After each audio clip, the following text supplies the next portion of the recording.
October 24th, 1935. 3:47 p.m. Lucky Luciano sat behind a mahogany desk in a private room at the back of Rao's restaurant in East Harlem.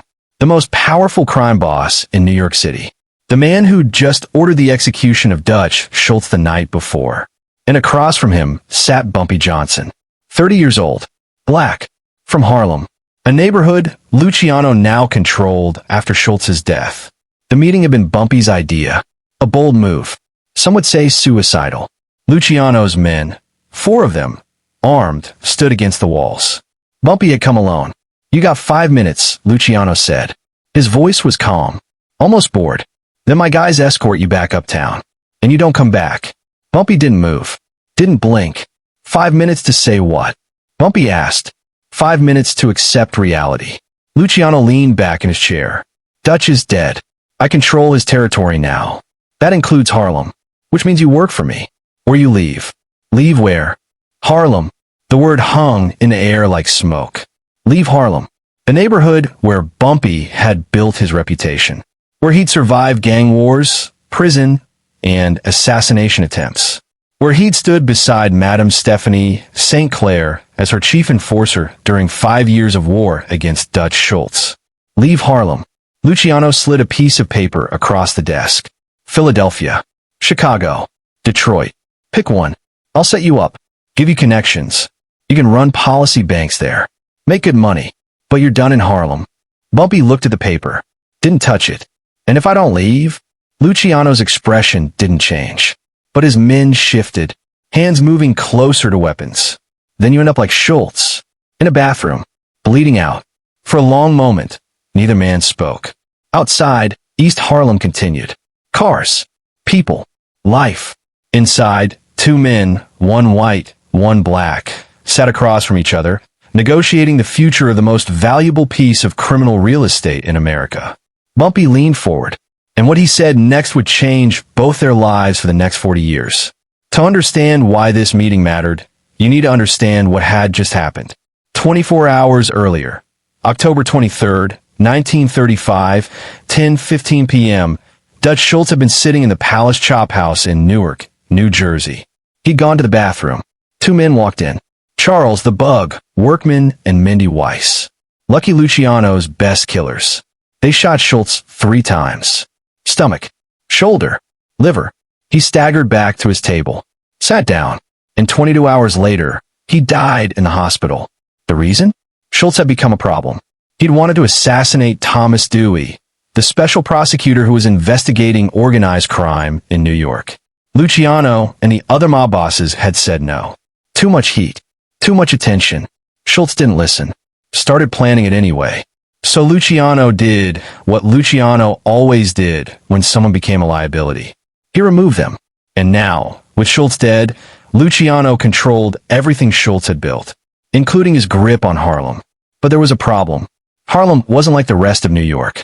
For the past 5 years, Schultz had been trying to take over Harlem's numbers rackets, the illegal lottery that was the lifeblood of the black community. Small bets, nickels and dimes, that added up to millions. Schultz had muscle, money, police protection, political connections, but he couldn't fully control Harlem. Because of 2 people, Madame Stephanie St. Clair and her chief enforcer, Bumpy Johnson. St. Clair, the numbers queen, had refused to bow down, and Bumpy had waged a guerrilla war against Schultz's men. Over 5 years, more than 40 people died in that war. Kidnappings, murders, bombings. Schultz's men couldn't move freely in Harlem during the day. Too few white faces. Too easy to spot. Too easy for Bumpy's crew to pick them off. As Bumpy's wife Mamie would later write, Bumpy and his crew of 9 waged a guerrilla war of sorts, and picking off Dutch Schultz's men was easy since there were few other white men walking around Harlem during the day. 40 bodies. 5 years. And Schultz still couldn't fully control Harlem. Now he was dead. And Luciano, smarter than Schultz, more strategic, knew something Schultz never understood. You can't occupy Harlem with force. Not permanently. Not without an army. But maybe you can make a deal. That's why, when Bumpy had sent word requesting a meeting, Luciano had agreed. To tell Bumpy to leave. To give him an exit. What Luciano didn't expect was what Bumpy would say next. Bumpy looked at the piece of paper with the 3 cities, Philadelphia, Chicago, Detroit, and pushed it back across the desk. I'm not leaving Harlem. Luciano's jaw tightened. Then you're not leaving this restaurant alive. Maybe. Bumpy's voice was calm. But if you kill me, you'll have a bigger problem than Dutch ever had. What problem? A war you can't win. Luciano laughed. Actually laughed. You think I can't handle Harlem? I've got 500 men. You got what, 9? 10. Bumpy corrected. But numbers don't matter in Harlem. You know why? Luciano waited. Because Harlem isn't like Little Italy. It's not like the Bronx. You can't just move your guys in and take over. Your men don't blend in. They can't walk around during the day without being spotted. And the moment they're spotted, my people know. The moment my people know, your guys are targets. So you'd start another war. No. Bumpy shook his head. I wouldn't have to. Harlem would. You'd be fighting an entire neighborhood. Every street. Every block. Every building. And it wouldn't stop. Not after a year. Not after 5 years. You'd win battles. But you'd never win the war. Luciano studied him. Really studied him. Schultz tried this for 5 years. Bumpy continued. 40 people dead. Millions spent on muscle, police, politicians. And what did he get? Nothing. He never controlled Harlem. He controlled pieces of it. But not the whole thing. Never the whole thing. And you do? No. Madame St. Clair does. But she's done. The war wore her out. She's stepping back. Handing it over to me. Luciano leaned forward now. So you're telling me you control Harlem? I'm telling you I know Harlem. Every policy banker. Every numbers runner. Every street crew. I know who to trust and who to pressure. I know which cops to pay and which politicians to avoid. I know how to keep the peace. And what do you want? This was it. The moment. Bumpy didn't hesitate. I want to run Harlem. Independently. No interference from your guys. No Italian enforcers on my streets. No taking over my operations. I control the numbers, the policy banks, the runners. All of it. Luciano's eyes narrowed. And what do I get? A cut. 10% of everything. 10%. Clean money. No headaches. No wars. No dead bodies every week. I keep the peace. I keep it running smooth. And you collect 10% without lifting a finger. Luciano was quiet. Thinking. Make it 20%. 15. 18. 15. And you get something else. What? You get to tell every other mob boss in New York that you did what Schultz couldn't. You made a deal with Harlem. A black neighborhood. Led by a black man. And instead of blood, you got money. Instead of a war, you got a partnership. Luciano stared at Bumpy. You're asking me to let you run an entire neighborhood. I'm offering you 15% of millions. Every year. For as long as I'm alive. No risk. No war. No problems. And if you betray me, then you kill me. Like you killed Schultz. The room was silent. Luciano's men waited. Bumpy waited. Finally, Luciano spoke. 20 years. That's the deal. 20 years, and we renegotiate. Bumpy shook his head. No renegotiation. This is a lifetime deal. As long as I'm alive, this deal stands. When I die, you deal with whoever comes next. You're asking for a permanent arrangement. I'm offering you one. Luciano looked at him. This 30-year-old black man who just walked into a room full of armed killers and negotiated like he held all the cards. And the truth was, in Harlem, he did. Luciano extended his hand. 15%. Lifetime deal. You run Harlem. My guys stay out. But the moment you cross me, I won't. They shook hands. October 24th, 1935. 4:02 p.m. The deal that would define Harlem for the next 40 years had just been made. And neither man knew it yet. But Bumpy Johnson had just become the first black crime boss in America to negotiate an equal partnership with the Italian mafia. Word spread fast. By the next morning, every policy banker in Harlem knew. Bumpy Johnson had met with Lucky Luciano. And he'd walked out alive. Not just alive. With a deal. People couldn't believe it. A black man. Negotiating with the mafia. And getting what he wanted. As Bumpy's wife Mamie would later write. The people of Harlem realized that for the first time a black man had stood up to the white mob instead of just bowing down and going along to get along. But the deal wasn't perfect. And Bumpy knew it. 15% was a lot of money. millions over the years. Money leaving Harlem and going to the Italian mob. But it was better than war, better than occupation, better than watching Schultz's model repeat itself under Luciano's control. And more importantly, it was independence. Bumpy controlled Harlem. He answered to no one, except in that 15%. He made the decisions, hired his own crew, ran his own operations. For the black community, that mattered.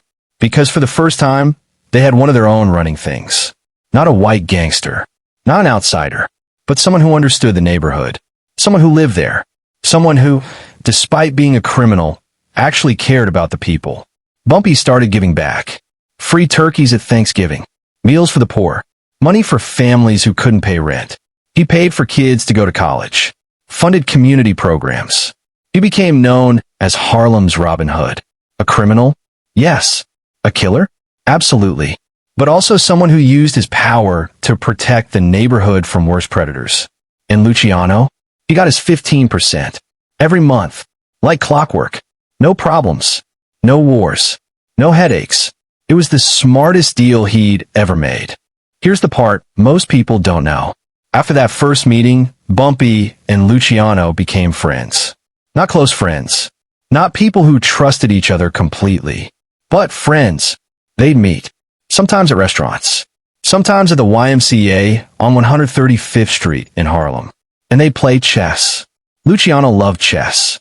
Saw it as a metaphor for strategy. For thinking 3 moves ahead. Bumpy loved it too. Saw it as a way to study his opponent. To understand how they thought. They'd sit across from each other, the Italian mob boss and the black Harlem kingpin, and play. Sometimes they'd talk business. Sometimes they'd talk about nothing. Sometimes they wouldn't talk at all. Just move pieces. Think. Calculate. People who saw them said it was surreal. These two men, from completely different worlds, playing chess like old friends. But that's what the deal had created. Not just a business arrangement, but a relationship, built on mutual respect and mutual benefit. And it lasted. Luciano was arrested in 1936 on charges of running a prostitution ring. Sent to prison. Eventually deported to Italy. But the deal held. Frank Costello took over Luciano's operations in New York. And he honored the agreement with Bumpy. 15%. No interference. Harlem stays independent. It held through the 1940s. Through the 1950s. Through Bumpy's own prison sentence in Alcatraz from 1952 to 1963.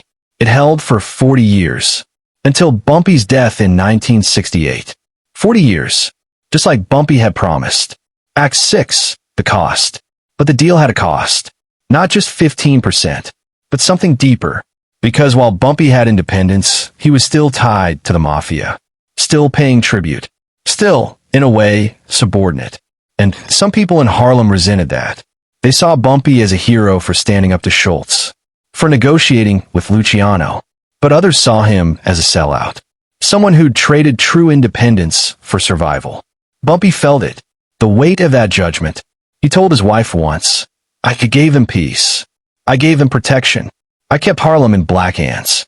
But they'll never forgive me for making a deal with white men. It haunted him. Because he knew the truth. There was no perfect option. If he'd refused Luciano's deal, there would have been war. And Harlem would have lost. Maybe not immediately, but eventually. The mafia had too much power. Too many resources. Too many connections. A war would have destroyed Harlem. Turned it into a battlefield. The deal prevented that. But it came with a price. Bumpy would always be seen as the man who compromised. Even though that compromise saved lives. Saved the neighborhood. Gave Harlem a chance to stay black-controlled. History is complicated like that. Heroes and villains. Right and wrong. Survival and principles. Sometimes you can't have both. When Bumpy Johnson died on July 7th, 1968, at Wells Restaurant in Harlem, clutching his chest, falling into the arms of his friend Junie Bird, the deal died with him. 40 years. Just like he'd promised Luciano. The mafia tried to move in after that. Tried to take full control of Harlem. But by then, the neighborhood had changed. Heroin had flooded in. The community had fractured. New players like Frank Lucas took over. And Harlem became something else. Something darker. People who remembered the Bumpy years said it was different then. Safer, somehow. more organized, less chaotic, because Bumpy, for all his flaws, had kept a balance. He'd given Harlem independence, kept the mafia at bay, protected the neighborhood, even while profiting from it. The deal he made in October 1935 had been controversial, complicated, imperfect, but it had worked for 40 years. So what's the lesson? That sometimes survival requires compromise. That power isn't about fighting every battle. It's about knowing which battles you can't win and finding another way. Bumpy Johnson walked into that meeting with Lucky Luciano knowing he couldn't beat the mafia with force. So he beat them with strategy. He offered them money instead of blood, partnership instead of occupation, a deal that benefited both sides. And he got what mattered most: control Harlem.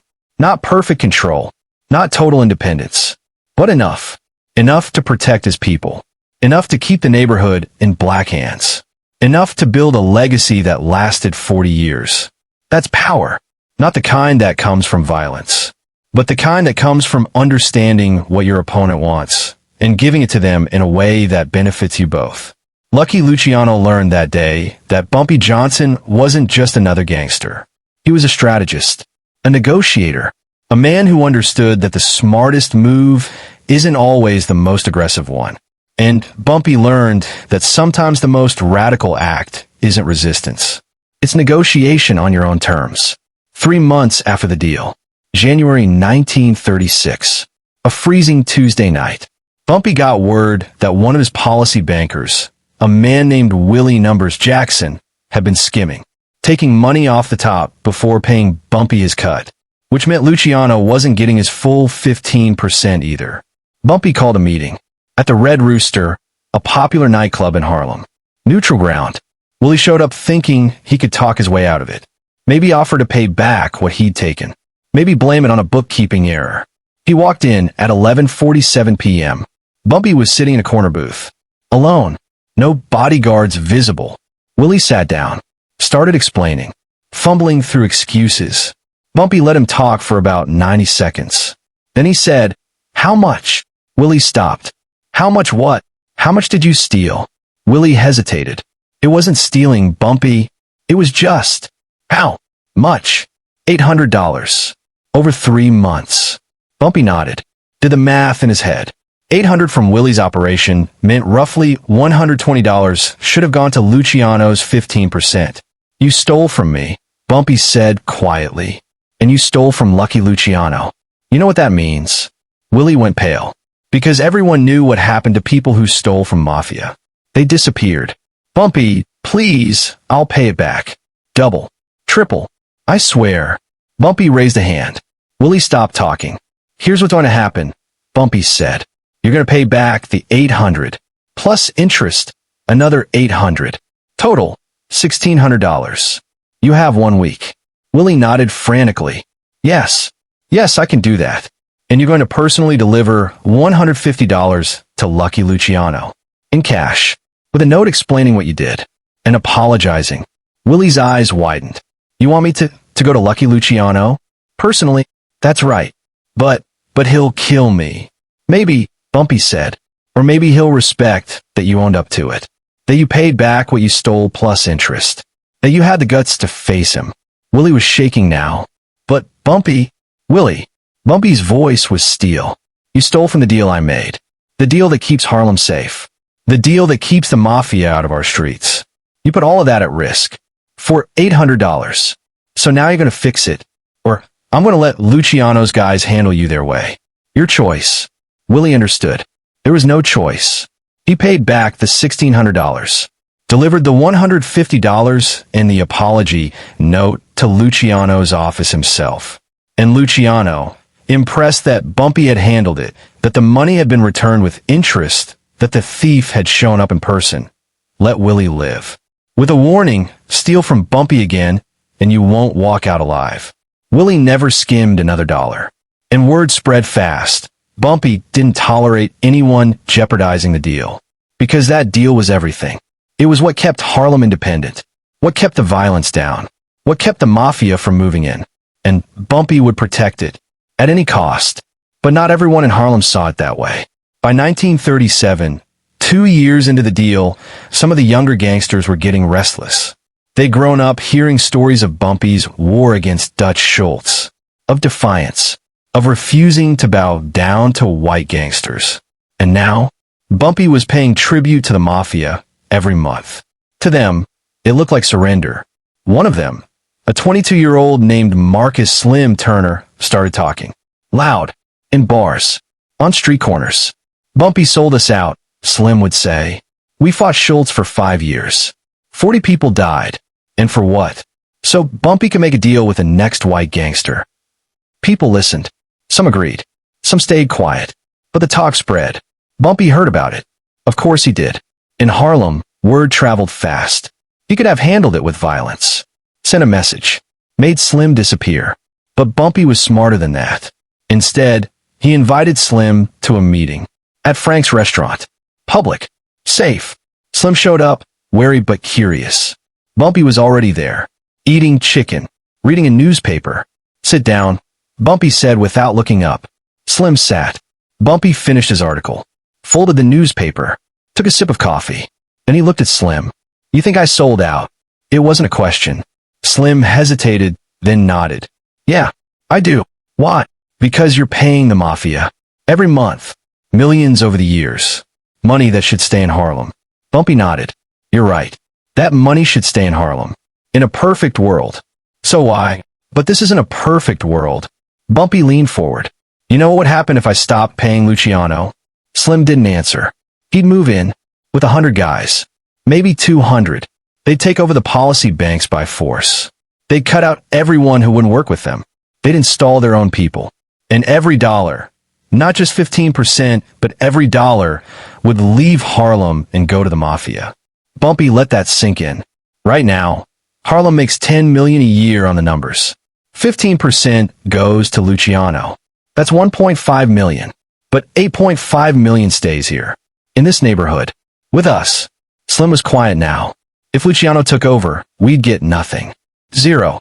Maybe some of us would get jobs as runners. Making pennies. The rest would be pushed out or killed. That's what happened in Brooklyn. In the Bronx. In every other neighborhood the mafia wanted. But we could fight them, Slim said. Like we fought Schultz. For how long? Bumpy asked. Schultz had 50 guys. Luciano has 500. Plus police. Plus politicians. Plus judges. You think we can win that war? Slim didn't answer. I fought Schultz for 5 years. Bumpy continued. 40 people died. Good people. Friends. Family. And we didn't win. We survived. There's a difference. And the only reason we survived is because Schultz made mistakes. Luciano doesn't make mistakes. Bumpy finished his coffee. Stood up. You want to fight the mafia? Go ahead. Start your own operation. See how long you last. But don't drag Harlem into it. Because the deal I made is the only thing keeping this neighborhood ours. He dropped money on the table for the meal. Think about it, Bumpy said, and walked out. Slim sat there for a long time. He never spoke against Bumpy again. The deal worked. For years. For decades. But it came with costs beyond money. One cost. Bumpy could never fully trust his own success. Because he knew that everything he'd built, his power, his reputation, his control of Harlem, existed at Luciano's pleasure. If Luciano decided to break the deal, there was nothing Bumpy could do to stop it. Oh, he could make it expensive, bloody, difficult, but he couldn't win.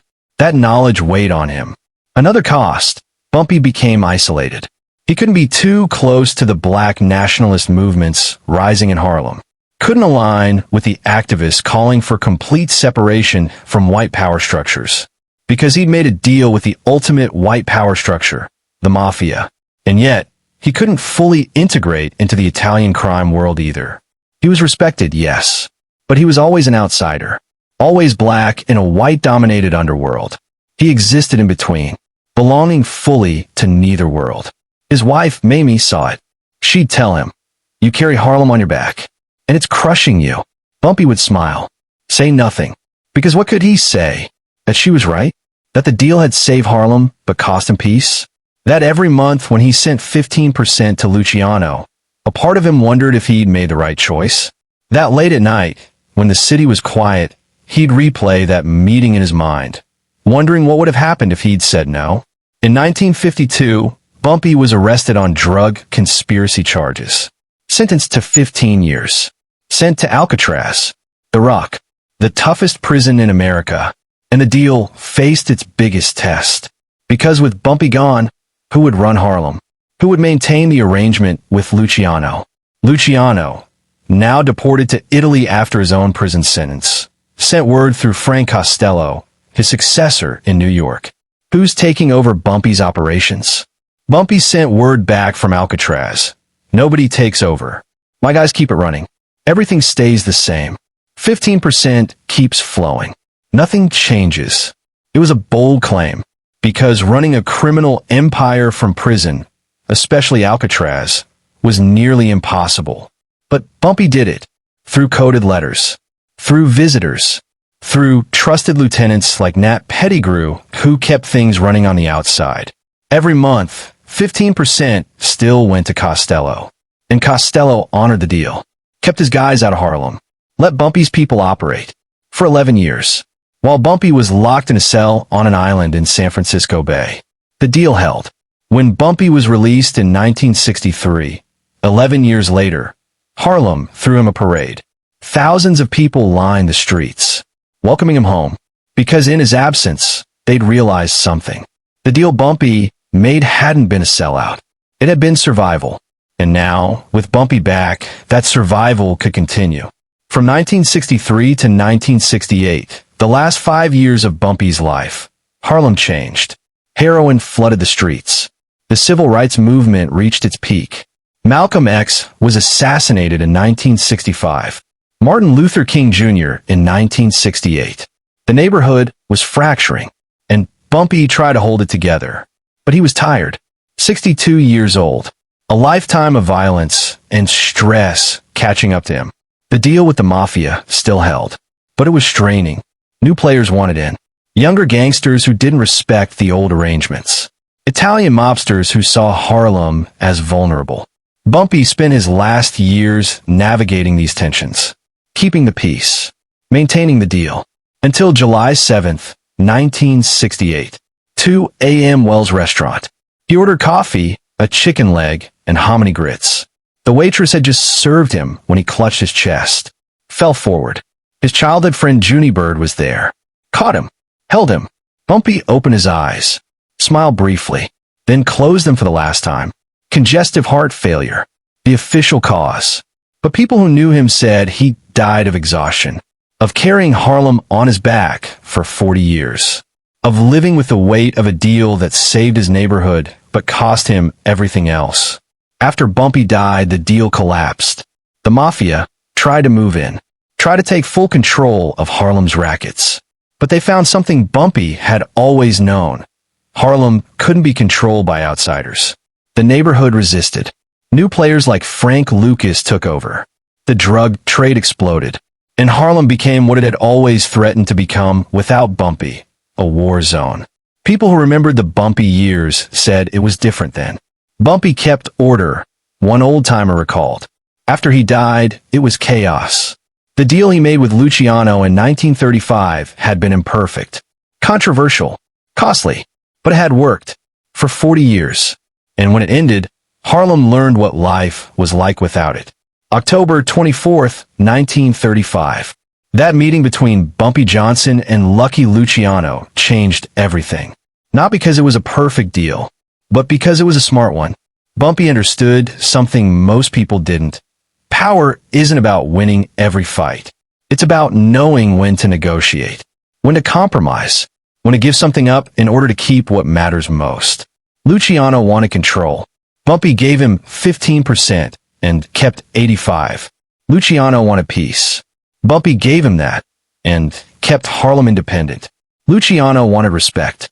Bumpy gave him that and earned respect in return. And for 40 years, both men benefited. That's strategy. That's power. That's survival. And that's why, decades after his death, people still tell the story of the black gangster who walked into a room full of Italian mobsters and walked out with a deal that changed organized crime forever. If this story opened your eyes to what real power looks like, hit that like button. Subscribe. Turn on notifications. Drop a comment. Was Bumpy Johnson a hero, a sellout, or something in between?